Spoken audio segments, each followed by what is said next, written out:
I work in the industry for about 20 years. I'm a software engineer and a solution architect. My last position was a senior solution architect at a company called AWS. You may have heard about it. Today, I'd like to talk to you about architectural patterns, how they evolve and blend together, what are their pros and cons, and why I find the backend for frontend pattern so interesting. But before we can discuss backend for frontend, we have a lot of history to cover. I'd like to start with voicing out the problem that I was trying to solve across a few different companies. I think that if you can't define your problem, you may still come up with a solution, but that would be a solution to a totally different problem. So the problem goes like this. Is there a type of architecture that can empower front-end engineers, especially mobile engineers, to make small changes on the backend when they need to without the backend engineers' involvement? To understand where that problem comes from, let's set out the stage. Some companies are lucky to have just a single front-end client. Usually that would be a web client. And in the web world, there's that mythical entity called the FullStack engineer that can do everything. And if you just manage to hire enough of them, all of your problems will be solved. But most companies I work for had to support three different clients for each of the main platforms: iOS, Android, and web. Now, mobile full-stack engineers are something quite rare, even more rare than a unicorn. And we can speculate as to why, but actually even web full-stack engineers are rarer than management would likely admit. So if a company needs someone that can do both mobile and backend development, they have to get inventive. And by they and we, I mean the software architects at that company. Because the goal of a software architect is to glue everything together to make sure that the system works well as a whole and not just as separate pieces. So why is the lack of full-stack mobile engineers important to the company? It was often the case in the companies I worked for that a feature would be completed on the front end, and the backend engineers are still busy doing something else. And the management always had this idea: wouldn't it be great if front-end engineers didn't have to wait for the backend engineers to deliver a feature? Some of you may be already laughing at that idea, but I think it's important to explore what common backend architectures we have and why some of them may prove more challenging for front-end engineers than others.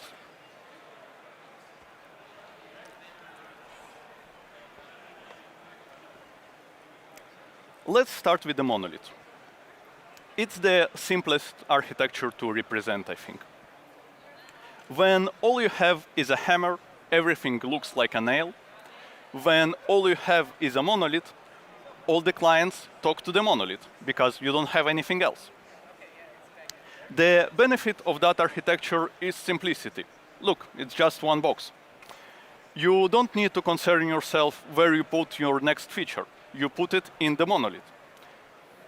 The problems, as you all well know, is that monolithic code base means lots of code, lots of dependencies, lots of endpoints you need to maintain. Your deploys take very long, your tests take even longer. Even your backend engineers may not like working on the monolith. And your front-end developers usually don't want to touch it. Now, when companies state, we have a monolith and it works great for us, what I found they often mean is that actually they have a few monoliths. I heard the name monolith with arms sometimes being used to describe that architecture. And in that architecture, your front-end clients still talk to the monolith, but the monolith proxies some of the requests to other microlith services. Payment service is one example I saw quite often being extracted first out of the monolith, because it's usually well isolated, the APIs are quite well defined. This architecture makes life of your backend engineers maybe a bit easier. They have to work on a smaller code base in the end. But does that make the lives of front-end engineers easier? Not really. This approach doesn't help them make small changes much. Even if the monolith was PHP and payments system is now Scala, those code bases are still huge. All your mobile engineers probably don't know either of these languages, so they still can touch it. Now let's see what happens if you decide to split your monolith into microservices. After all, microservices are the solution for everything, right? In my opinion, the problem only worsens for your front-end engineers. First, you still have your monolith. And you'll have it for a long, long time. You won't get rid of it, with all its problems. But now, all your different clients also need to keep track of all the microservices you're adding. So every time you add a new microservice, you potentially need to change 3 different clients. This is called client-side orchestration. Those clients also may have different release cycles. Usually, mobile clients are released weekly or bi-weekly, and your web and backend may be released continuously. So you need to align those release cycles as well now.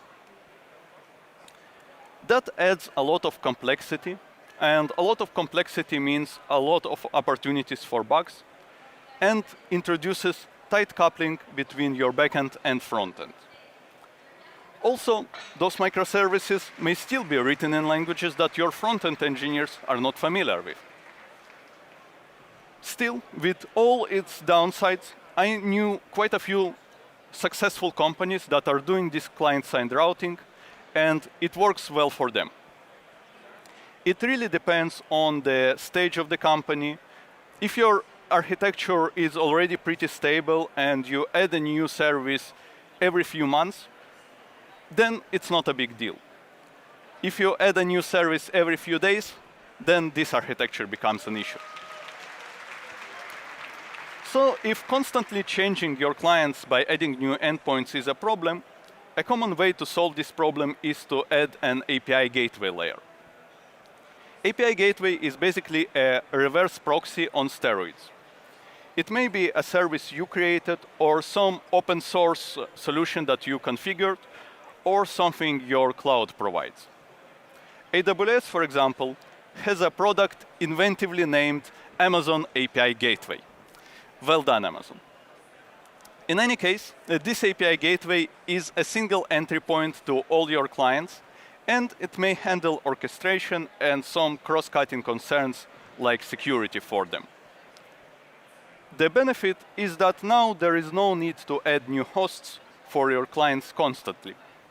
You still may need to add some new endpoints once in a while, but it's not worse than when you have a monolith.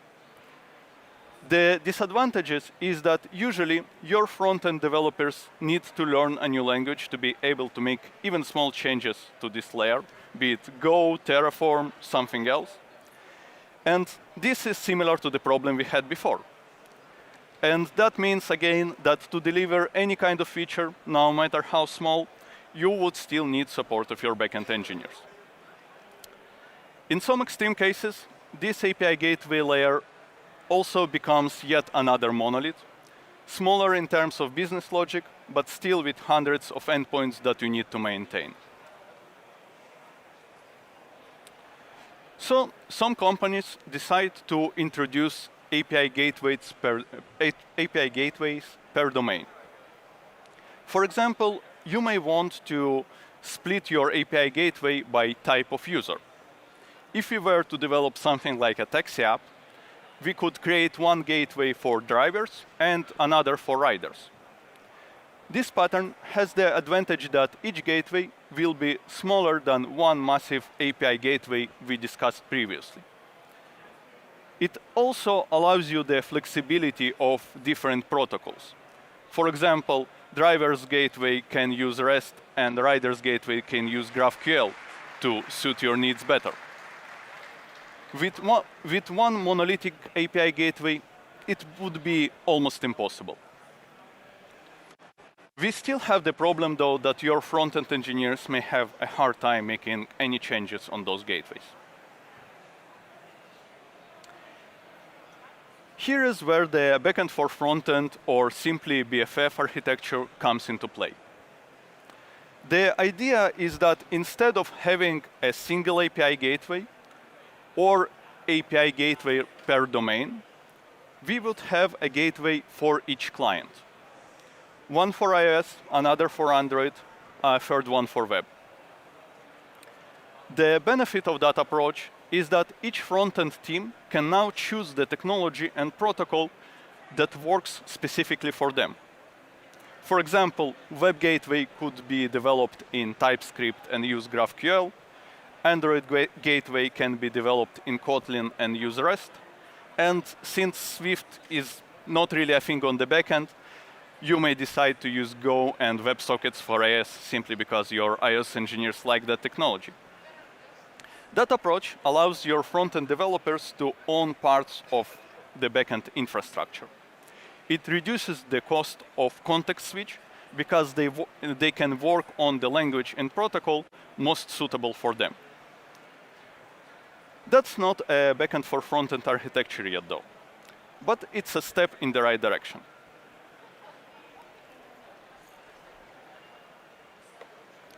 So let's zoom in a bit. What I actually would expect in a true BFF architecture is that there is no single Android API gateway, for example. Instead, there would be a layer of services that are all tailored for the UI flows on that platform.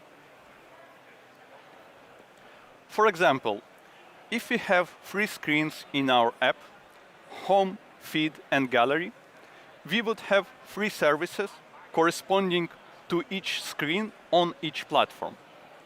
In this example, Android. And the goal of each service would be to combine, hydrate, and potentially cache the data from the downstream services in such a way that the front-end clients and thus the user's experience is optimized. Besides optimizing user experience, BFF can also be used as a form of a strangler fig pattern. This pattern was first described, as far as I know, by no other than Martin Fowler some 20 years ago. The idea is that you introduce a service that acts as a proxy layer at first, then slowly it replaces the service implementation one endpoint at a time. So, to take as an example, let's imagine a single BFF service that depends on two other services, users and images. And you aren't happy with the images service for some reason. Let's say it's not very scalable. So with BFF in place, you can write a new and shiny replacement service. Then you can make a change for just a single platform to point to a new and shiny service you wrote, and move the endpoints over one by one, making the migration less risky. And this can be done without any changes to the client, which is great.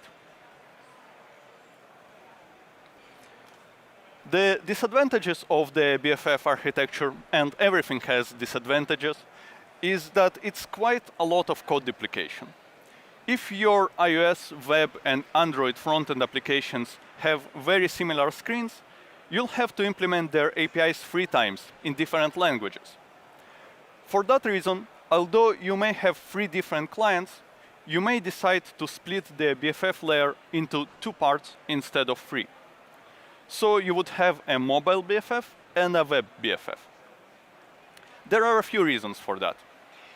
First, as I mentioned, we have to find a way, an alternative for Swift on the backend. And Kotlin is the closest language in terms of idioms and features. I'll talk more about that later. Second, your iOS and Android screens and user behavior are often very similar, while web experience may be more optimized for occasional users. As an example, web versions of some applications will have less personalization because they don't require users to be logged in, so you can't actually do a proper personalization. With that architecture, we slightly reduced the code duplication while still enabling our front-end engineers to make small changes on the backend. Now, when you pick the language for the BFF, there are a few important considerations, in my opinion. First, it needs to be concurrent, because those services mostly query other downstream services. You don't want your BFF to become the performance bottleneck. So you need a technology that is potentially more performant than your downstream technology.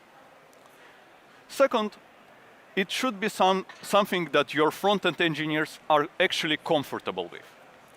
If they aren't, we're back to square one, and you could just do API gateway and keep your architecture simpler.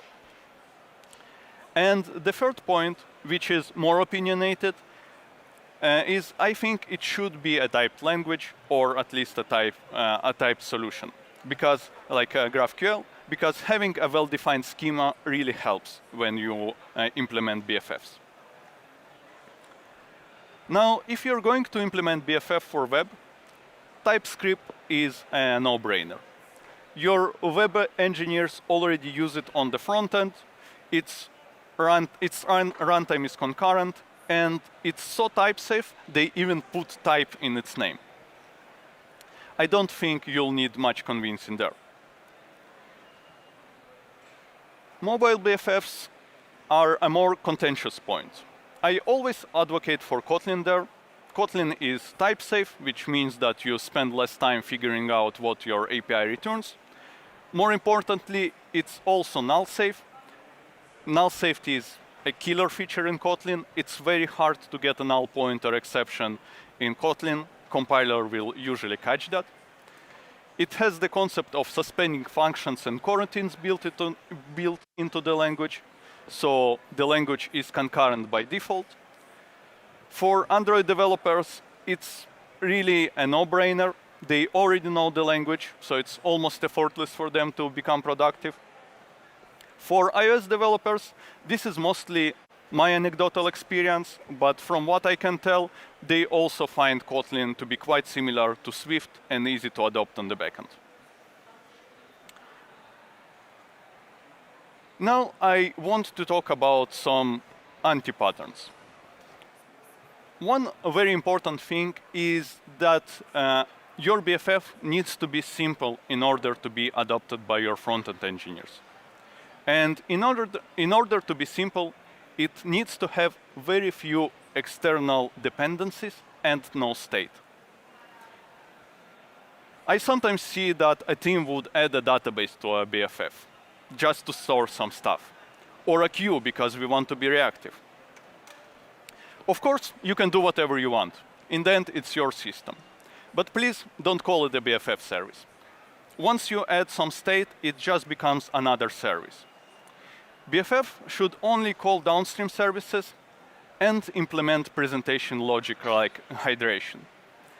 Caching on the BFF layer seems like a nice idea, but you should be very careful about that too. Cache is also a state, and state needs to be managed properly. Another anti-pattern I sometimes see is that what I call one-to-one problem. It's when you decide to implement BFF architecture, but you end up mirroring your backend instead of mirroring your frontend. So you end up having those BFF services that each only depend on a single downstream service. This is a problem because that means your frontend needs to do the orchestration now, probably querying multiple BFFs from a single screen. And then we are back to the same situation we had with microservices and client-side routing. But it's even worse because you have those redundant services in the middle that don't help you. Sometimes it's unavoidable. You can have a very unique service and you may still decide to have a BFF for it to keep architecture aligned. But mostly you need to examine the dependencies graph of your BFF layer and see something like this, where each BFF depends on at least 2 downstream services, or actually does some complex presentation logic like hydrating information. Now, there is another topic I'd like to cover, and it's code sharing. So let's say you have this architecture, for example, and 2 BFFs depend on the user service.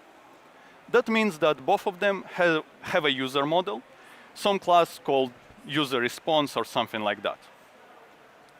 And you may be tempted to extract this model into a library, which all the BFFs depend on. Kind of don't repeat yourself. In my opinion, this is an anti-pattern. What you may consider as the same model may mean different things in different domains. What that means is that those models may quickly diverge because different screens of your application need different information. What you may end up with is this strange amalgam of what user means in the context of a homepage and what it means in the context of a gallery. This superset of attributes that nobody is happy about. I'm not saying that you shouldn't write shared libraries at all. Just don't put business logic into those libraries. And models, in my opinion, are part of the business logic. Speaking of cross-cutting concerns, you may be under the impression that choosing between using API Gateway or BFF is either or decision. That's not entirely correct. In fact, most companies will come to a combination of API Gateway and BFF architecture. For example, you may decide that authentication is handled by the API Gateway, all requests get JWT token attached for them, and then BFF will unpack JWT tokens and check if the user is authorized to view that page. What's important is that you understand the trade-offs and the benefits you get from the architecture you build. Well, it's time to summarize my talk. First, think well on what your system looks like and adopt the correct architecture for it. Don't just try to blindly mimic what other companies are doing because they may have different challenges from you. If you don't have scaling issues, maybe Monolith is right for you. If you have just web client, you probably don't need BFF architecture, and you may not even need API Gateway. BFF architecture really shines when you have multiple front-end clients and you would like your front-end engineers to be able to quickly introduce small changes in the backend. Those may include fetching some additional data, hydrating your responses, or doing some simple filtering. It is important to keep your BFF layer simple to be able to make changes easily, so try avoiding having state on it. Don't integrate with databases or queues. For mobile BFFs, Kotlin is a great choice because it allows your front-end engineers to develop type-safe and highly concurrent services. That's it for today. If you'd like to stay in touch, here are the links to my Medium and my Twitter. I also have a Udemy course. If you're interested in system design and architecture, there is a coupon code for you that will give you this course for free. I have a book on Kotlin, which is sold on Amazon. I'm currently working on the third edition of that book, and it should be released somewhere around May. If you're interested in design patterns in Kotlin, please check it out. And last but not least, thank you all for your support. Glory to Ukraine. Thank you very much for coming to my talk. Enjoy the rest of your conference. Thank you.